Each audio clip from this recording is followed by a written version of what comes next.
오늘 본문은 창세기 26장 1절에서 11절까지의 말씀입니다. 함께 보도록 하겠습니다. 아브라함 때의 첫 흉년이 들었더니 그 땅에 또 흉년이 들매 이삭이 그랄로 가서 블레셋 왕 아비멜렉에게 이르렀더니 여호와께서 이삭에게 나타나사 이르시되 애굽으로 내려가지 말고 내가 내게 지시한 땅에 거주하라. 이 땅에 거류하면 내가 너와 함께 있어 내게 복을 주고 내가 이 모든 땅을 너와 내 자손에게 주리라.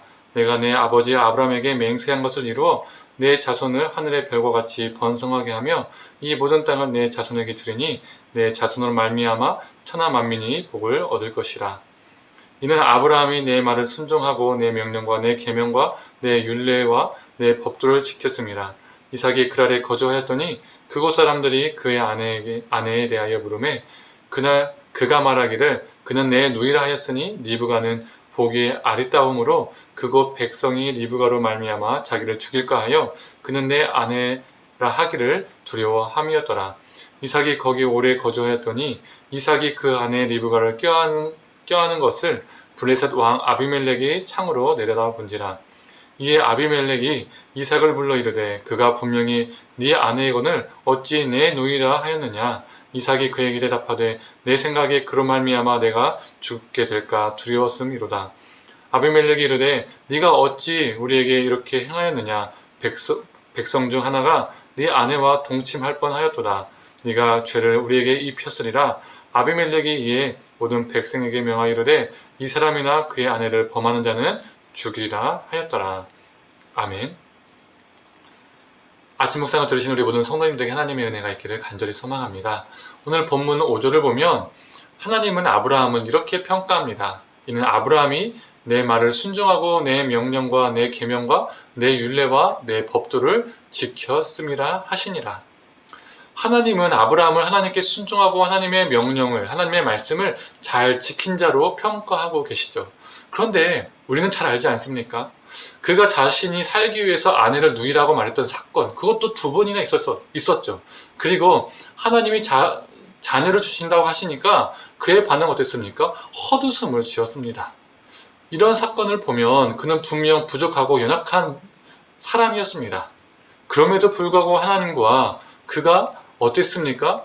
동행하는 삶을 살았기 때문에, 그가 하나님을 붙잡고 살았기 때문에 하나님은 그를 이렇게 평가하신 것이죠. 이것이 하나님의 은혜입니다. 그래서 우리의 삶도 연약하고 부족한 삶을 살고 있지만 소망이 있는 것입니다. 우리가 죄된 모습, 실수투성이, 연약하고 부족한 모습으로 넘어질 때가 있지만 그 속에서 다시 하나님을 붙잡을 때 우리 하나님은 우리를 받아주시고 긍휼히 여겨주시고 우리를 세워주십니다. 이것이 하나님의 은혜인 것이죠. 우리가 이 하나님의 은혜가 없다면 우리는 살 수가 없습니다. 6절에서 11절을 보아도 다시 한번 하나님의 은혜가 베풀어진 것을 볼 수 있습니다. 이삭은 자신의 아버지와 같은 잘못을 행하게 됩니다. 그것이 무엇입니까? 그가 그랄 땅에 거주할 때에 리브가의 외모, 자신의 아내의 외모가 너무 출중하다 보니 사람들이 그녀를 취하고자 자신을 죽일까봐 걱정하게 되었던 것이죠. 그래서 그가 생각해낸 해결 방법은 아버지가 이전에 썼던 그 방법을 사용하는 겁니다. 답습을 하는 것이죠. 리브가를 자신의 누이라고 말한 것이죠. 하루는 이삭이 아내 리브가를 포옹한 것을 블레셋 왕 아비멜렉이 보게 됩니다.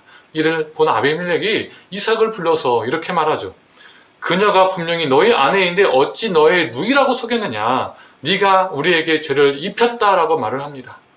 이 아비멜렉의 말을 통해서 하나님은 우리에게 큰 교훈을 주십니다. 이 땅에서 우리가 살아갈 때 우리가 이 땅에서 정직하지 않는다면, 우리가 이 땅에서 우리의 안위만을 생각하며 살아간다면 누군가에게 고통과 죄의 대가를 입힐 수 있다는 것이죠. 나만 그 결과를 입는 것이 아니라는 겁니다.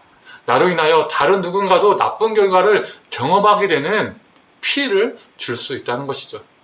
그래서 우리가 이 땅에서 살면서 정직하게 살고 정말 신실하고 성실하고 거룩하게 사는 것이 중요합니다. 나만을 위해서, 나만의 안위만을 위해서 사는 것이 아니라 다른 이들의 삶도 보살피며 살아가는 것이 중요한 것입니다.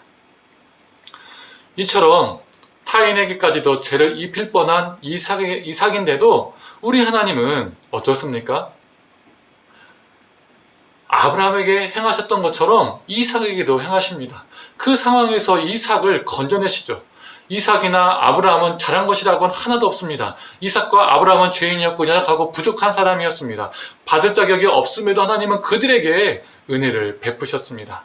우리에게도 마찬가지죠. 우리가 인생을 살면서 우리 하나님을 알아가면 더욱 알아갈수록, 하나님을 더욱 경험할수록, 하나님의 뜻을 더 이해하면 이해할수록 우리는 우리 자신이 정말 연약한 존재임을, 자격 없는 존재임을, 그리고 죄인됨을 깊이 인식하게 됩니다. 그래서 나 같은 존재가 어떻게 목사가 될 수 있을까?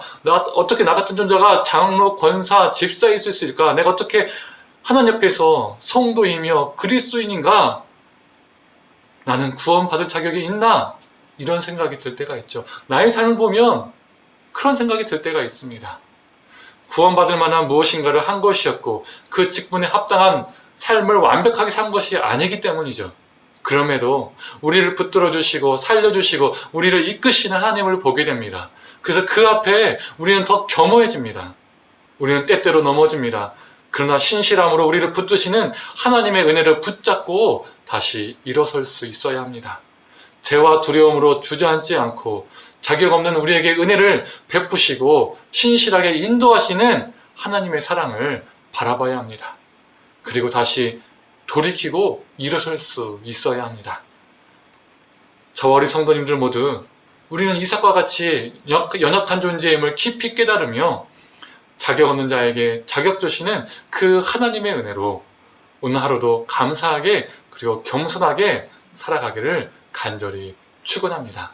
함께 기도하겠습니다. 하나님, 아브라함도 어찌 보면 정말 실수투성이, 죄투성이었습니다. 근데 하나님께서 그를 순종의 사람으로 평가하셨습니다. 이삭은 또 아버지의 안 좋은 모습을 답습하여 자신이 살기 위해서 자신의 아내를 누이라고 말했습니다. 그럼에도 불구하고 그 이삭을 버리는 것이 아니라 하나님의 은혜를 베풀어 주셔서 그를 그 곤란한 상황 가운데서 건져내 주셨습니다. 하나님, 하나님의 은혜가 아니면 아브라함도 이삭도 살 수가 없었습니다.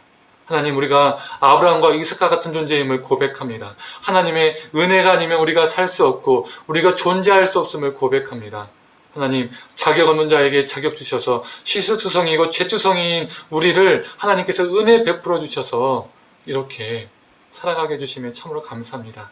하나님 앞에, 하나님의 그 은혜 앞에 우리가 겸손케 하여 주시옵소서. 하나님, 우리가 넘어졌다가도 다시 하나님의 은혜를 붙잡고 살아가게 하여 주시옵소서. 하나님, 하나님의 은혜를 우리가 경홀히 여기지 않고 중하게 여기고 그 은혜로 감사하며 살게 하여 주옵소서. 감사드리며 예수님의 이름으로 기도드립니다. 아멘.